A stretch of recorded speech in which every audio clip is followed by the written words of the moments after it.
Okay, girls, get your notepads out because today we are talking all things beauty maxing. What are my credentials? Well, aside from it being my day job, I went from this to this. I know. Yeah, I know. I did that. Yeah. So you better listen. More specifically, I'm going to tell you all the things that you need to do to become the most beautiful version of yourself. Not like someone else, not like the Insta girl over there. The best version of you. Why? Because you are one of one. Okay? And the best and most authentic way to beauty max is to just look like an elevated version of yourself, which is what I did. So disclaimer, this is not for the girls that want to know how to glow up within 7 days. This is for the grown baby girls that want to invest the time, the energy, and the coin to look like the best version of themselves. And lastly, to make it more easy for you to navigate, I'm going to be listing these interventions from the cheapest to the most expensive.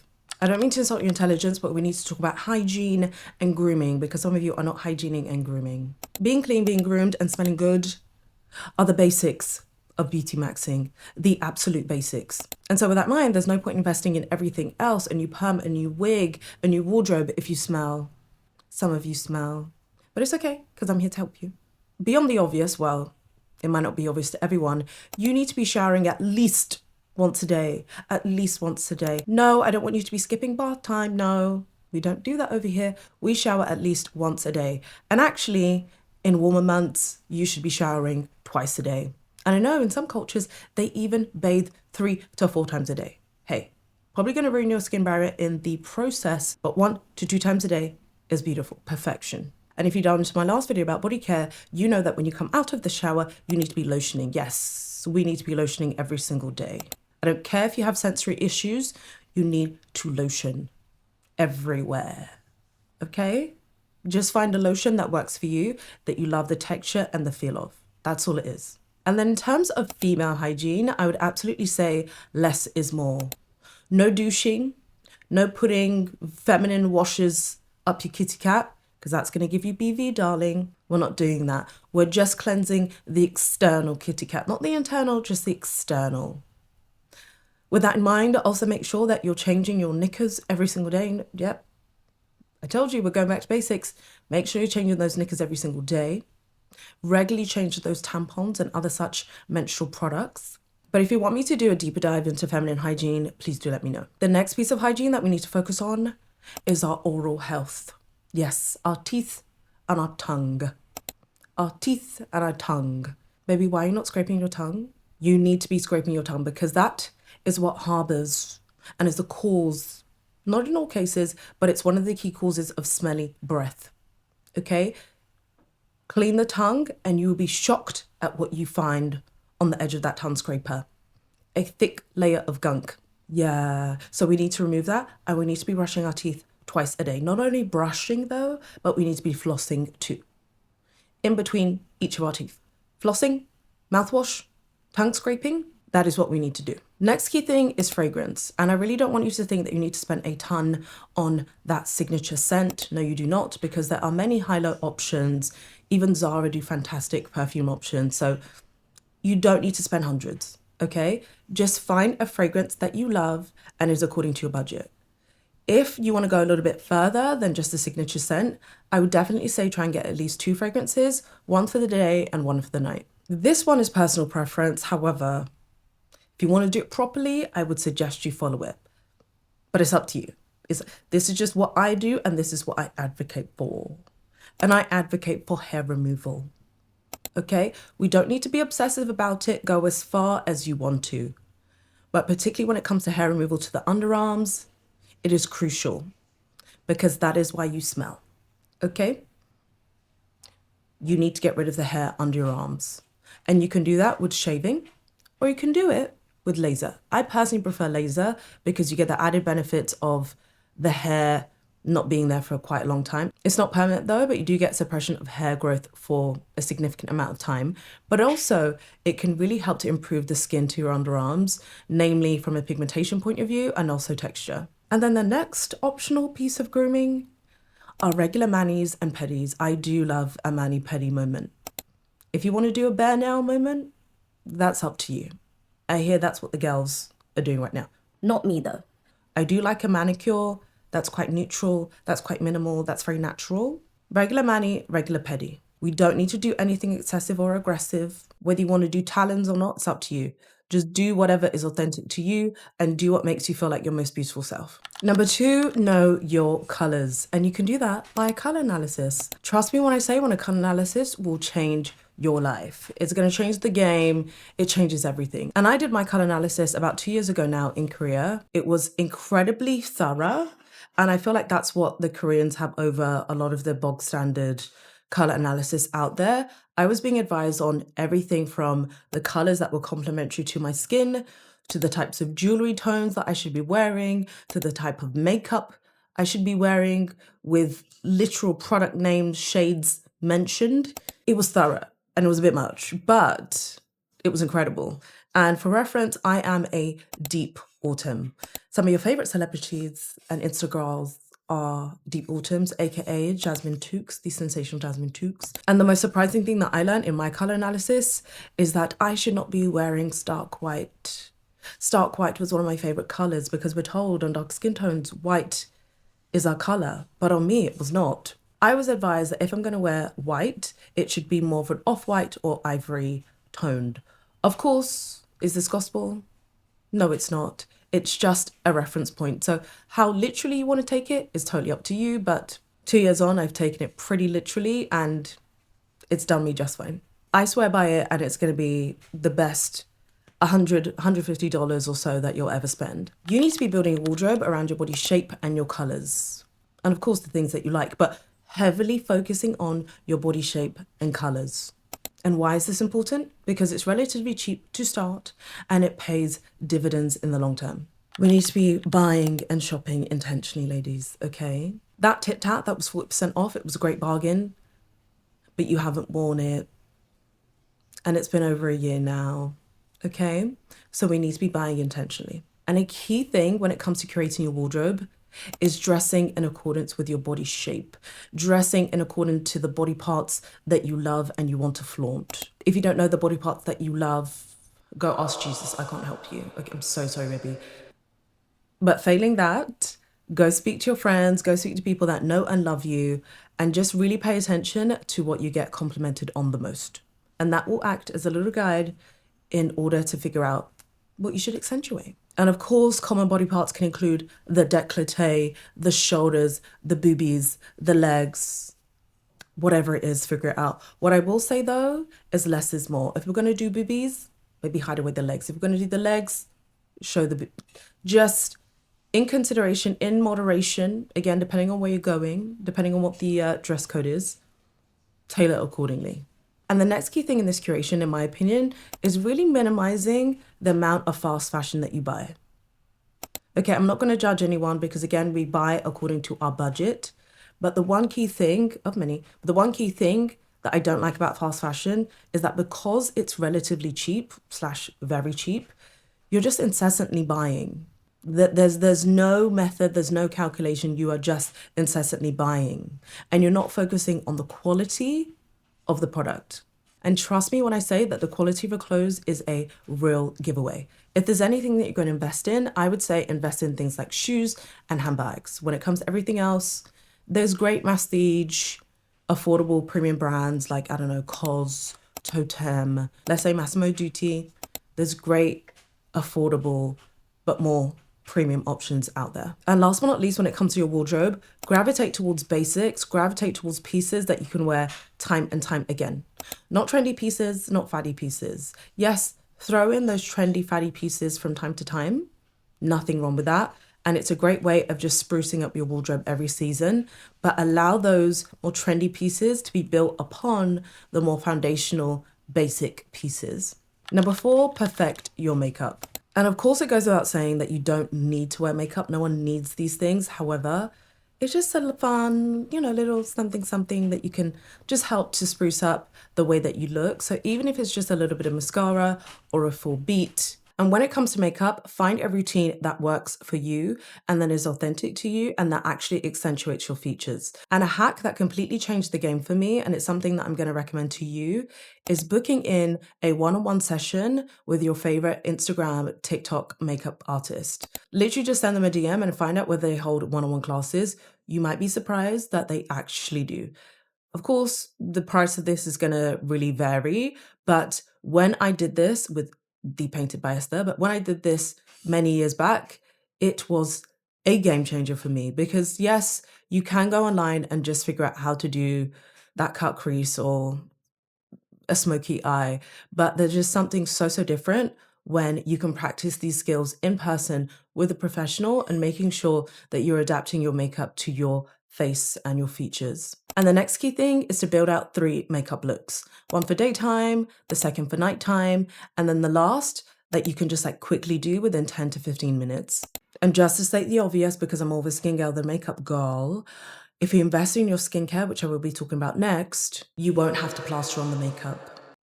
You can just do a 10-15 makeup routine and look extremely put together. And if you want to look after your skin whilst wearing makeup regularly, please practice makeup hygiene. I was once told by someone that they wash their makeup brushes once it starts to itch. How long is that, baby? A couple of months. You need to be washing your makeup brushes at least once a week, especially if you're wearing makeup every single day. And you could argue that you should wash your brushes even more regularly if you struggle with things like acne. Please wash your brushes, wash your makeup bag, wipe down that makeup product because it's harboring bacteria and it's causing your skin to freak out. And the next key thing that I want you to track when it comes to your makeup hygiene is the expiration date of your products. And if you didn't notice, there's a little jar icon on the back or the underside of a lot of your makeup, and it tells you how long that product is good for before you need to throw it away. Maybe it's been 12 months, you need to throw it away. Time to get into my favorite part, maxing your skin, maxing your skincare routine. Skin is the foundation of everything. Facial skin, body skin, baby. You need to have that on lock because the skin is the best accessory. I'm going to tell you that for free. Okay? If you have the skin on lock, you can get away wearing less makeup. If you have the skin on lock, who cares what you're wearing? Because they can see that glow from a mile off. So the foundation of any skincare routine is a cleanser, a moisturizer, and a sunscreen. And you can add in little extra things like a serum, like a toner, like a mask, depending on your skin type, your skin concerns, and your skin goals. Those are going to be the 3 levers in deciding what products to implement within your skincare routine. And when it comes to each of these products, you should be looking out for key ingredients that address each of those 3 buckets. So for example, if aging in the best way possible versus aging like a prune is a top concern for you, you need to be implementing a retinoid. If acne is more of a concern for you, that's where you can be implementing ingredients such as salicylic acid, niacinamide, benzoyl peroxide, etc. And if you want to take that skincare routine to a whole nother level, that's where prescriptive topicals can come in really handy. So specifically things like prescription strength azelaic acid, tretinoin, hydroquinone, if appropriate. I love all of those actives. Those are my holy grails. And this is where booking a consultation with a dermatologist or skin specialist can come in really handy because one, they can prescribe these things for you, but also they can tell you how to implement it within your routine and how to use it. Because unlike non-prescriptive topicals, these ingredients can F up your skin if you don't know what you're doing. They can ruin it. They work beautifully though, and they work particularly quick. But if you don't know what you're doing, you will ruin your skin. I think it's time to close our phones and stop doing a pick and mix on our face and go speak to a specialist. Number 6, skin treatments. I love me some skin treatments. Mean a good skin treatment? What? Though this is very much for the more experienced baby girls. This is very much more for the girls who want to spend a bit of cash because these treatments can cost hundreds of dollars, even sometimes thousands of pounds.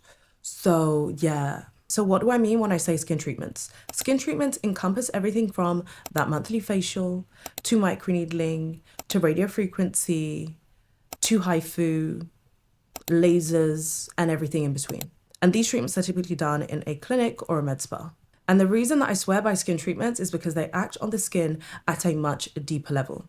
And if you're interacting and socializing with the skin on a more deeper level, that's where you're going to be getting better results. That's where you're going to be getting long-lasting results. and just incredible results basically. And so if you can combine those regular skin treatments with a fantastic skincare routine, sprinkles of some prescriptives up in there, your skin is going to look like glass. Trust me when I say your skin will look like glass. Give it maybe 3 months max. You're going to see dramatic improvements to your skin. But I get it. I appreciate that skin treatments can be very intimidating. So if you're new to the world of such interventions and treatments, I would definitely say start with a regular facial. And then if you're feeling a bit frisky, throw in a bit of microneedling and then even some exosomes. That combo, yeah, it's one of my personal faves. If you are absolutely confused when I say things like HIFU, radiofrequency, soft wave Ulthera, do not worry. Don't worry. Let me give you a quick whistle-stop tour of why these things can be amazing. Microneedling is going to be perfect for the overall health of the skin. It's going to be great for things like texture, pores, and scars. In itself, can it address hyperpigmentation? No, it cannot. But if you combine it with depigmenting serums, solutions, yes, it can be amazing for that. HIFU encompasses things such as soft wave and ultherapy, aka Ulthera. All these things use ultrasound technology. These things are going to be perfect for contouring the face, contouring especially the lower face. If you have any sort of jowling, any kind of double chin, submental fullness, going to be perfect for that. Like sensational. I've had a couple of rounds of HIFU myself, specifically Ulthera, and I absolutely love it. I would definitely say that soft wave is a lot more comfortable than Ulthera, but both are tolerable, to be honest with you. If you want to contour snatch that lower face, do a bit of HIFU. The realm of lasers is vast, and common examples include things like BBL, Moxie, Clear and Brilliant, Pico Laser, you name it. Those things can be great for addressing everything from pigmentation, redness, just overall health, glow of the skin, acne, a whole bunch of different things.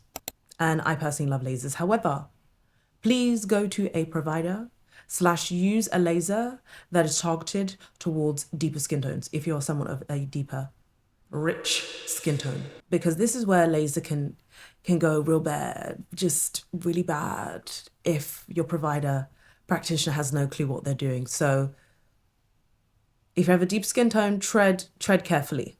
Have fun with the other stuff first. Number 7, injectables. Injectables changed the game for me. Injectables transformed my face. But injectables need to be done in a tasteful, considered way. In a natural way, okay? And when I say injectables, I mean everything from skin boosters, polynucleotides, hyaluronic acid-based fillers, calcium-based fillers, biostimulators, all of that jazz. And oh yeah, Botox too. How dare I forget my Botox? I love her. Hence why my upper face doesn't really move. But as I always say, expressions, they're overrated. Yep. And as much as I love injectables, I need to give a disclaimer. Injectables are for adults only. I'm not advocating for teenagers and tweenagers to get their face poked. Okay? And number 2, you better go to a qualified medical professional. Don't be getting Botox from your lash lady. Don't be getting filler from your masseuse. No. I know it's cheap. I know she's really nice.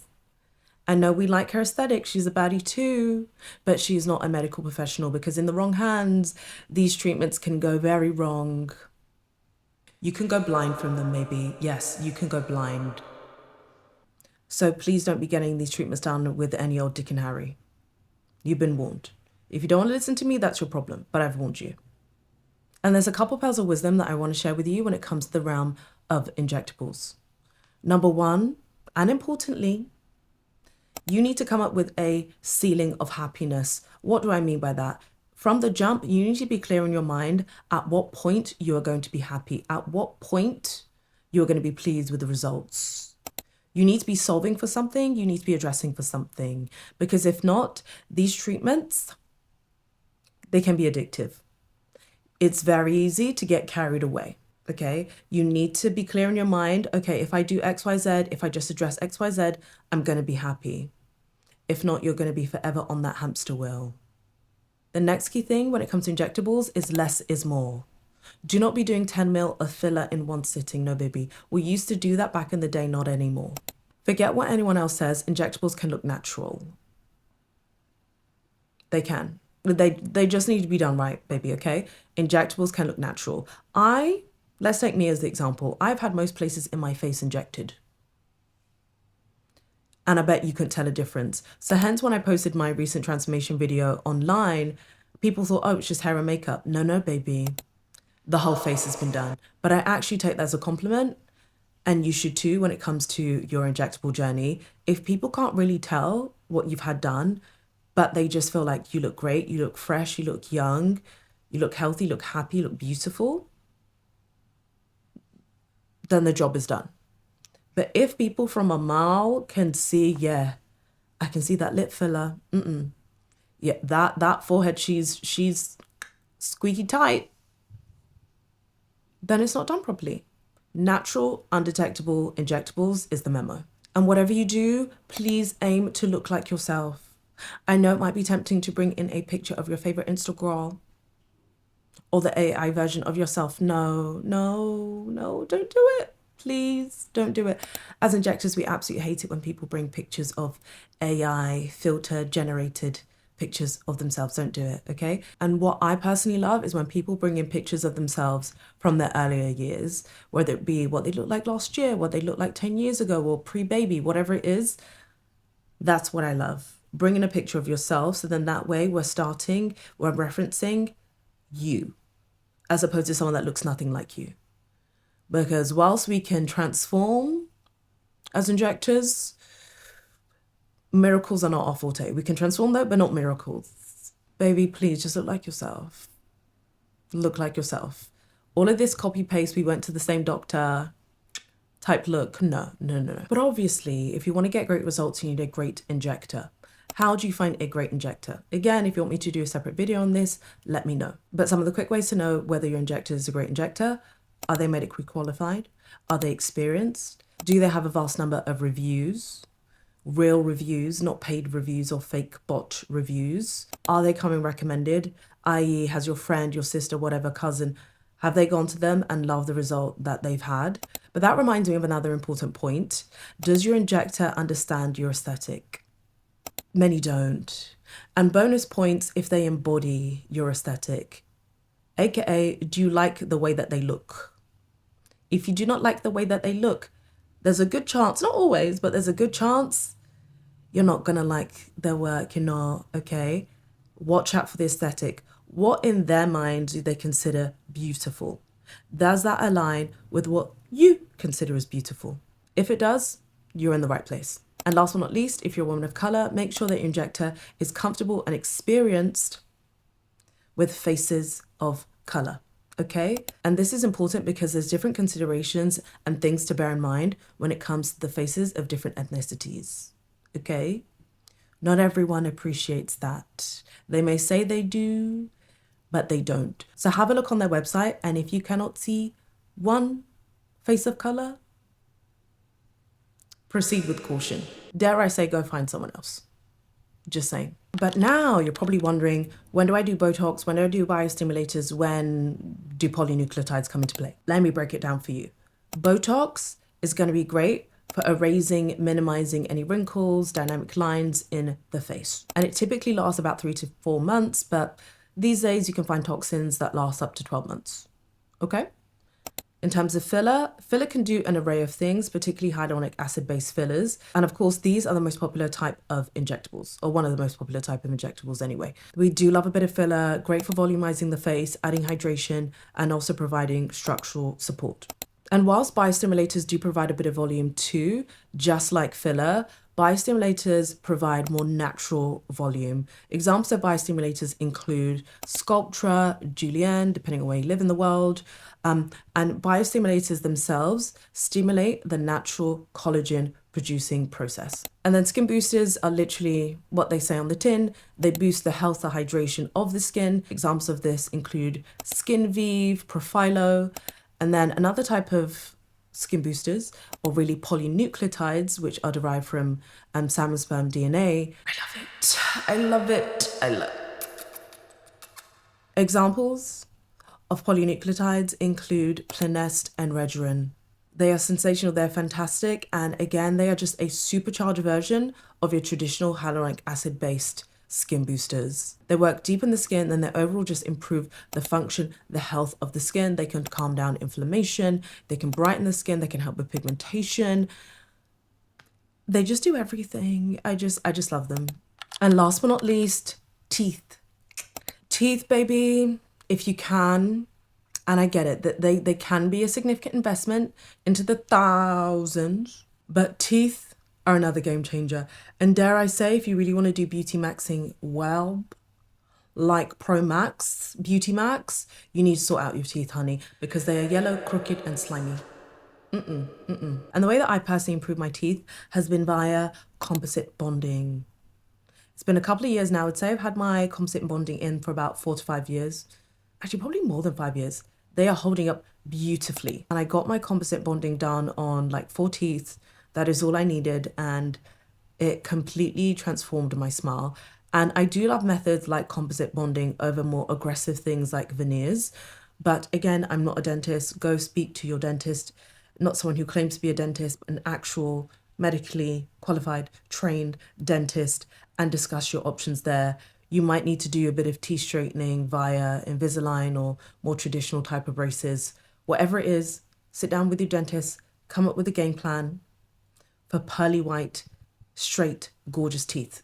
And for me, and just my personal aesthetic when it comes to teeth, I don't like teeth looking like horse teeth. I know I'm not the only one that has seen teeth like this, where you see the teeth before you see the face, where the teeth are literally protruding out of the mouth. No. Where the teeth are so white they are blinding. No. Natural, brilliant white teeth. Okay? Please, guys. And this is another thing. I know you can get it for cheap, but do not cut corners when it comes to your teeth. Because if you do, you're going to be screwed. You're going to be screwed, okay? It's going to be painful too. So do not cut corners when it comes to your teeth.